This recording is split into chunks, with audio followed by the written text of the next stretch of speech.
Salve, salve pessoal, bem-vindos a mais uma aula aqui no meu canal. Se você não me conhece, meu nome é Pedro Cabral, eu sou filmmaker, músico, professor e entusiasta do bodybuilder nas horas vagas, então chega mais. Bom, vamos para mais uma aula aqui, desse mini curso gratuito que eu estou lançando aqui na plataforma para vocês, falando sobre audiovisual, dando algumas dicas iniciais para quem está começando.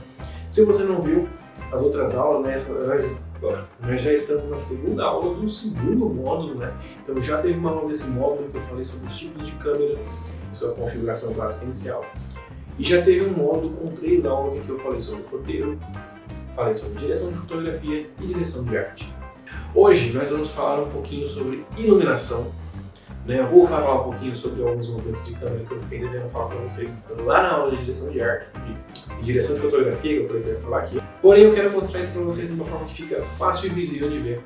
Por isso, nós vamos aqui pro computador, onde eu vou, dentro da Unreal Engine, mostrar para vocês uma cena e que vocês vão conseguir enxergar com melhor clareza essa ideia. Bom, então, chega mais. Bom, pessoal, estamos aqui agora na Unreal Engine, Essa é a Unreal Engine 4 ainda, já está na pré aí da 5, dependendo da época que você está vendo esse vídeo. Mas estamos aqui na Unreal Engine. Aqui no caso, a Unreal ela é um software, uma engine para jogos. Porém, ela tem alguns recursos, ultimamente tem sido utilizado para filmes, foi utilizado no Mandalorian, para alguns efeitos, enfim. Dá para fazer um vídeo só falando sobre Unreal. E eu deixo recomendado aí para vocês o canal da escola, Escola Rivers, do meu grande amigo Daniel Rivers.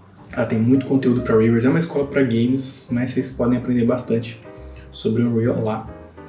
Aqui eu só estou utilizando ela para mostrar para vocês uma forma de vocês enxergarem essa ideia de como eu vou montar um set básico de iluminação e alguns detalhezinhos de câmera que eu quero comentar. Mas enfim, chega de papo, vamos lá. Eu criei uma pequena salinha, até se eu sair daqui, vocês vão ver, quadradão. Aqui eu criei uma pequena salinha para simular uma ideia de um estúdio, Então aqui a gente tem um softbox, realmente um softbox, eu precisava fazer isso, era só eu botar a luz, mas eu quis deixar assim bonitinho, então para vocês terem uma referência totalmente visual. Temos aqui um softbox, temos aqui um painel de LED, temos outros 2 painéis de LEDs aqui, temos esse fundo infinito.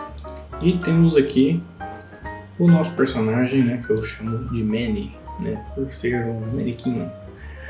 Mas bom, o que eu vou mostrar aqui para vocês agora? Eu vou abrir aqui a cena que estava rolando. Aqui vocês vão poder ver, o personagem está com algumas animações aqui, que ele vai estar dançando, uma coreografia de dança que eu acredito que muitos vão acabar reconhecendo aqui. E aqui vocês podem ver que temos algumas câmeras, temos a câmera 4 aqui, que eu estou usando para detalhe. Temos uma câmera 1 para um lado. Temos outra câmera aqui, que é a câmera 3 aqui, atrás, pegando de trás, e a câmera 2 está aqui em cima, pegando um plongé superior aqui. Tá, Pedro. O que a gente vai fazer aqui? Eu deixei já setado as câmeras, se você olhar aqui, no Filmback, como uma full frame DSLR, então ela já está simulando uma DSLR comum, de sensor full frame, então é algo já que você pode ter palpável aí com você se você está trabalhando com isso. Ele também tem a configuração de uma DSLR comum, tá? E de uma Canon APS-C, que é outro tipo de sensor. Então você pode tá alterando aqui. Eu vou deixar na DSLR full frame. Mas esses são os 3 padrões assim que provavelmente você vai estar mexendo aí na vida real. Aqui elas já estão meio que configuradas, a gente já está com o foco configurado. 3 câmeras estão com foco manual, a câmera D ela está com um tracking no personagem aqui, então é quase como se fosse um foco automático. Algumas câmeras têm essa ideia de foco automático, elas têm essa função, não são todas. Aqui eu consigo mexer na parte da distância focal dela também, se eu quiser. Por exemplo, eu estou aqui nessa câmera, vamos só aqui, pilotando a câmera D, que é a câmera de detalhes. Eu posso mexer na distância focal aqui, no focal leg, então eu consigo mexer, né, naquela ideia, lembra que eu comentei na aula sobre câmeras? Então, enfim, né, aqui já está meio que setado, vamos dizer que você já escolheu o seu equipamento, você vai começar a gravar bonitinho, né, o personagem está aqui, né, dançando, até dar um play aqui, pra vocês verem.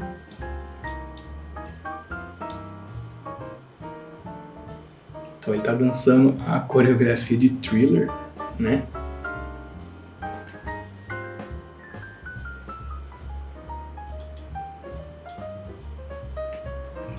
Bom, vamos falar aqui do foco principal que eu queria comentar, né? O primordial aqui, que é a iluminação, né? Primeiro, né, você já escolheu suas câmeras, está lá no set, vamos supor que vocês vão filmar um dançarino aqui fazendo a dança do Thriller mesmo.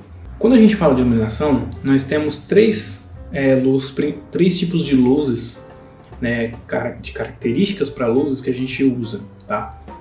Nós vamos ter a Key Light, que é a luz principal, né, ou luz-chave, né, traduzindo pela letra.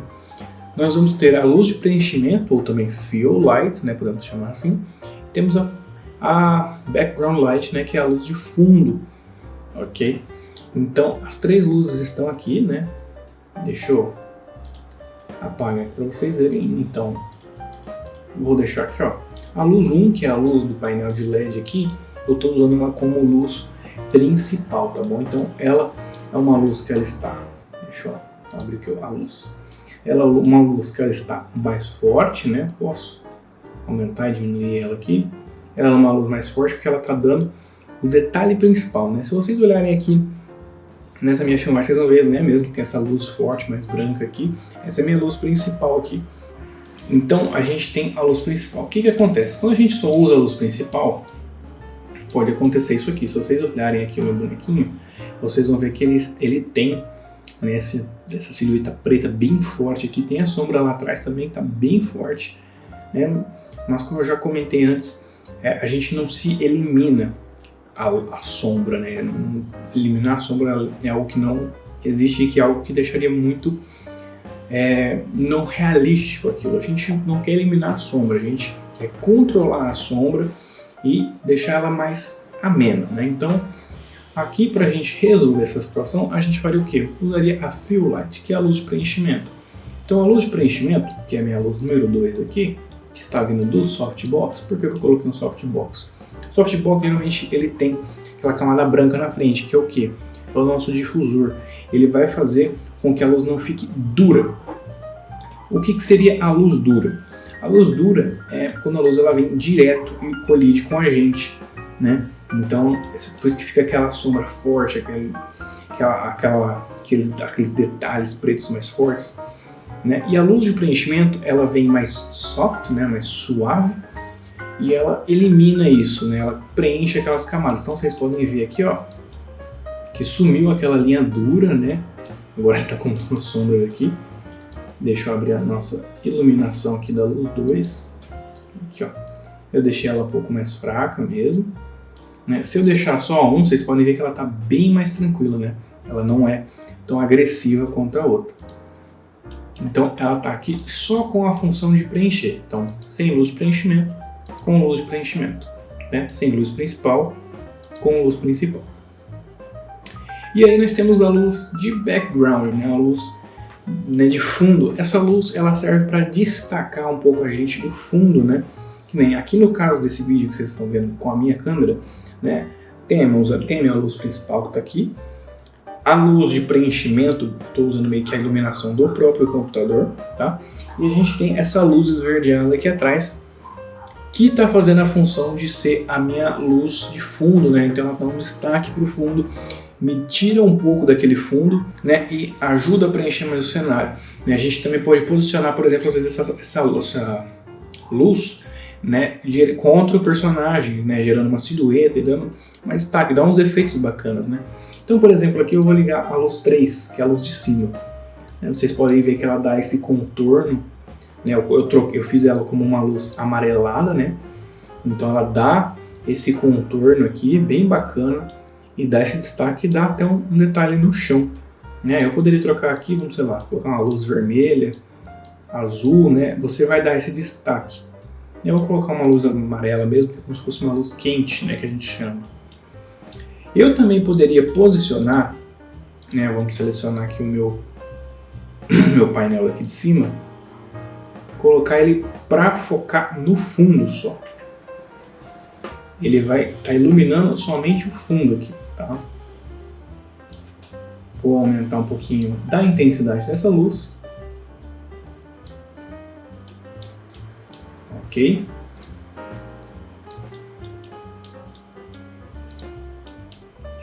Tira a seleção dela. E a gente também cria esse destaque, né? Vocês podem ver que cria esse destaque de profundidade entre o personagem, né, e o fundo dele. Vou desabilitar ela rapidinho, vamos habilitar a 4. A 4 é outra que eu coloquei aqui, que está de baixo para cima aqui, né? Ela está num contra-plongé a luz. Então ela fazendo a mesma ideia, né, de silhueta aqui.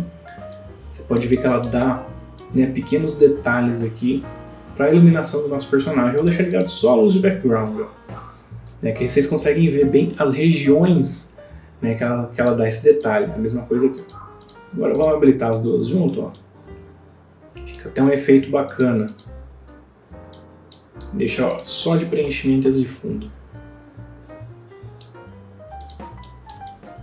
Ok? Então aqui, então, quando você vai montar uma iluminação de uma cena que você está gravando ali, produzindo, você sempre tem que pensar nessas 3 fontes de luz. A sua luz principal, a sua luz de preenchimento e a sua luz de fundo, tá?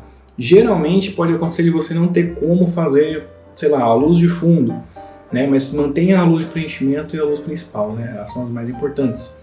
Beleza, Pedro, mas aqui você está falando de uma cena de estúdio, né? Que você vai ter os equipamentos de luz. E se eu for fazer uma cena externa? A cena externa vai ser a mesma coisa, né? Geralmente a gente faz o quê? A gente utiliza, né, a luz do dia, né? A luz que está ali, no caso de ser dia, né? Se for uma cena de noite, você vai precisar de uma fonte de luz um pouquinho melhor. Mas você vai ter vai usar o sol como a luz principal e como a própria luz de preenchimento, porque a gente vai usar o que é um rebatedor, né? Que é essa figura aqui, esse equipamento aqui, que a gente usa para rebater a luz direto, né, na gente, para gerar uma luz de preenchimento, e ele também automaticamente vai ser uma luz de fundo.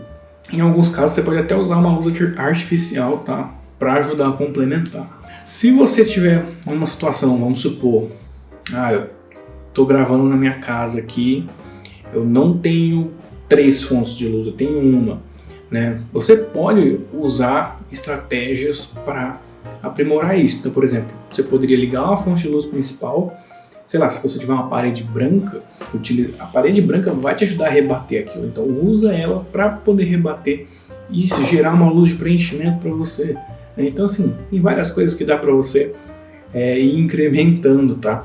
Utilizar pequenas coisas que nem, aqui eu estou usando um softbox, né? Eu tenho também, né, um guarda-chuva, né, de tripé. Tenho também uma luminária aqui. Tudo quanto é questão de luz que você pode utilizar para compor a sua luz principal de preenchimento e de fundo, vai ajudar você a criar um bom cenário, tá? Não precisa se restringir muito de tipo, eu preciso de um puto equipamento de... Se você tem condição de improvisar com essas luzes, você já consegue montar uma cena bem legal, tá? Mas bem, voltando aqui para Unreal, né? Então a gente está com as nossas luzes aqui, né, setadas bonitinho no nosso cenário. Agora eu quero falar com vocês sobre um pouquinho das câmeras, né? Então, já que eu estou com a câmera aqui setada, eu teria que começar a pensar na ideia. Lembra que eu falei na aula de direção de fotografia que eu iria comentar sobre os movimentos de câmera, que lá eu não comentei? Então, os movimentos de câmera são importantes, principalmente aqui, na hora da produção, né? O cameraman tem que entender. Então, se você é um videomaker, filmmaker, cameraman, está acompanhando alguém, é fotógrafo, é interessante você conhecer, né, alguns movimentos. Então, entre os movimentos principais que nós temos de câmera, nós vamos ter o conhecido como pan, que é o panorâmico, que é o quê? É o movimento da câmera entre o seu eixo na horizontal. Ou seja, ele é assim, né? É quando a câmera faz este movimento aqui. Nós chamamos de movimento panorâmico. Quando a gente faz esse mesmo movimento, só que de agora na vertical, né, desta forma, nós fazemos um movimento que nós conhecemos como movimento de tilt. Além disso, nós temos também a movimentação que a gente faz para frente ou para trás, que é o que nós chamamos de dolly zoom, né? Então não confundir com o zoom. O zoom é o movimento que o que a gente faz de, vamos chamar de digital, né? Quando a gente faz isso aqui. Isso é o zoom, tá? Que também, lembrando, não confundir com a nossa abertura da distância focal da nossa câmera. O dolly zoom é quando a gente se aproxima e se afasta com a câmera, né? Então, mais uma vez, vocês vendo aqui de fora, quando a câmera se aproxima ou se afasta, né, a gente tem um dolly zoom in, que é quando ela se aproxima, ou um dolly zoom out, que é quando ela se afasta. E nós temos também o movimento de traveling. O movimento de traveling é quando a câmera se move, geralmente até nas laterais, né? Não é um movimento panorâmico, lembrando que aqui você está movendo a câmera como se ela estivesse andando, né? Ela vai acompanhar o personagem, né? Geralmente ela fica num trilho até. Não fazer uma rotação, tá? A gente está fazendo um deslocamento da câmera, isso é o que a gente chama de traveling. E tem outro movimento também que a gente costuma atribuir como chicote, né? Eu pelo menos gosto de chamar assim, que é quando a gente faz um movimento na diagonal, né? Ela faz uma movimentação na diagonal, né? Vindo de uma ponta a outra. Ok, aqui nós temos já essa ideia de movimentações de câmera. Então, tendo a ideia de movimentação de câmera e de como setar a sua imagem, você consegue fazer, né, uma boa captação de cena ali da sua produção. Vale ressaltar que, né, aqui eu estou usando 4 câmeras. Na vida real eu tenho uma. Como que eu faria as filmagens? Geralmente eu sempre recomendo, faça mais de um take, né? Filma uma vez, depois vai, filma de novo, não tem problema, filma de outro ângulo, vai experimentando, vai aproveitando. Quando eu faço, né, as direções das minhas produções de videoclipe, geralmente eu passo mais de uma vez, né, aquela música, então o artista ele toca, a gente grava um take 1, depois um segundo, um terceiro, e a gente vai fazendo. Na hora da montagem, eu vou fazendo sempre várias seleções ali para pegar o que fica melhor, o que vai dar mais dinâmica, o que vai responder melhor a ideia do vídeo, né? Então isso é importante. Bom, é isso aí, pessoal. Se você gostou dessa aula, não se esquece de deixar o seu comentário aí, comentando o que você gostou, se você ficou com alguma dúvida, que eu vou estar tentando responder vocês. Deixa o seu like, se inscreve no canal, ativa o sininho de notificações para ver as próximas aulas. E é claro, compartilha, né? Compartilha com seus amigos, com quem está interessado em audiovisual, está começando a aprender. Compartilha com quem, né, às vezes já manja, mas tem curiosidade de algum desses tópicos aqui. E é sempre legal revisitar isso para reforçar, né, o nosso alicerce. Se tem algum tema específico também que você queira saber, né, que eu ainda não comentei dessas partes, vai deixando aí nos comentários, né? No meu canal tem outros vídeos relacionados ao tema de audiovisual que podem agregar você como profissional. Dá uma conferida lá e dá essa força pra gente. Vejo vocês na próxima aula, um grande abraço e bons estudos!